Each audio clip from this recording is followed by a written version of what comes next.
Friends, ఎలా ఉన్నారు అందరూ? ఏంటోనండి, నా టైం అస్సలుగా మంచిగా లేదు.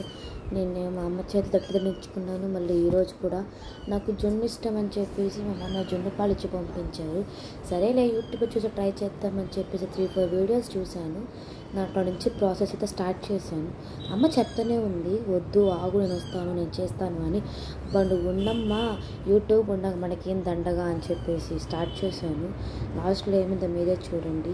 ఎవరైతే వంట నేర్చుకోవాలనుకుంటున్నారో నా సైడ్ నుంచి వాళ్ళకి చిన్న సజెషన్ కాదు, పెద్ద సజెషన్. నేర్చుకోండి. అమ్మ వాళ్ళు ఏదైనా వంట వచ్చిన వాళ్ళని చూసి నేర్చుకోండి. ప్రాసెస్ నీట్గా ఎక్స్ప్లెయిన్ చేస్తారు. లేదా నాలాగా డైరెక్ట్గా యూట్యూబ్ని నమ్ముకుంటే పప్పులో కాలు వేసుకున్నట్టే. యూట్యూబ్ని ఎప్పుడు నమ్ముకోవాలో తెలుసా? ఒక వంట గురించి మనకి మినిమం దాని గురించి తెలుసుంటే ఓకే ఫైన్, ఇంకా తెలుసుకోవడానికి యూట్యూబ్ని వాడుకోవచ్చు. లేదా నాలాగే అయిపోద్ది. సరేలే ఎట్టో పాడైపోయిందని చెప్పేసి దాన్ని వాటర్గా ఇలా సపరేట్ చేసేసి వీడియోని చేసుకుందాం అనుకున్నా. అది కూడా ఫ్లాప్ అయింది. మీరు సబ్స్క్రైబ్ చేసుకోండి. బాయ్.